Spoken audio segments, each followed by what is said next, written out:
আসসালামু আলাইকুম। আমার স্বপ্ন ছিল অনেক বাংলাদেশের জাতীয় মসজিদে জুম্মার নামাজ পড়ব, কিন্তু আজকে বৃহস্পতিবার অন্য একটা কাজ এমন জায়গায় আইছি যে জায়গায় আমার স্বপ্নটা ওই জায়গায় আছে। বাইতুল মোকাররম চলে আসলাম।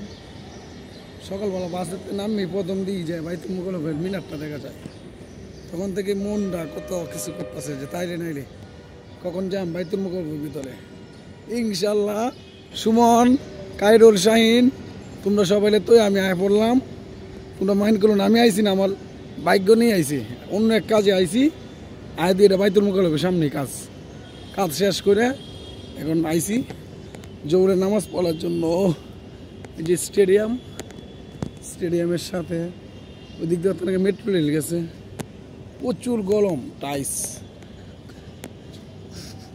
এরপরে তো আমি খুব খুশি যে আমার স্বপ্নের সেই মসজিদে, বাংলাদেশের জাতীয় মসজিদ, কত পরিকল্পনা করছি আয়াম, কিন্তু আজকে পরিকল্পনা চালাই। রাত্রে 12টার দিকে ডিসিশন হয়েছে, 3:30টার সময় বাসাতে বাইরেছি, 7টার সময় বাইতুল মোকাররমের সামনে আইসা থেকে আমি বাইতুল মোকাররমের সামনে।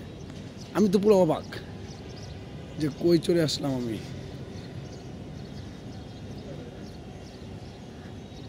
যতই দাঁড়িয়ে যাইতেছি অতই আকাঙ্ক্ষা লাগতেছে যে হ্যাঁ চলে আসছি বাইতুল মোকাররম। পেট্রোলের লুজুর পিছনে চলে আসছি বাইতুল মোকাররম, সেই মসজিদ।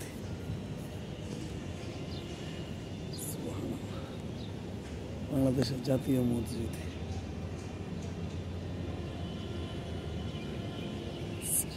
স্টেডিয়ামের সাথে আমি জানতাম না অবশ্য, কিন্তু আজকে জানা হলো সব হয়ে গেল। ইনশাল্লাহ এখন অজুখানায় যাবো, উজু করবো, নামাজ পড়বো, পরে দেখা হবে। সবাই ভালো থাকবেন। অজুখানায় চলে আসি।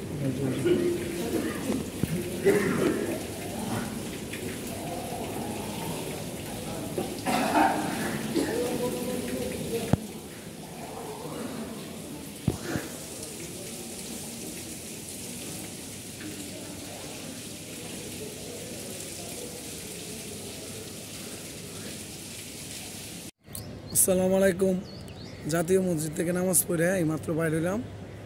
এখন খাওয়া দাওয়া করবো, কিছু খাওয়া দাওয়া করে কিশোরগঞ্জ রওনা দেব। অনেক স্বপ্ন ছিল মসজিদে আসবো, ইনশাল্লাহ আমার স্বপ্ন পূরণ হচ্ছে। প্রচুর রোদ, স্বপ্ন পূরণ হয়ে গেছে। সবার কাছে দোয়া চাই।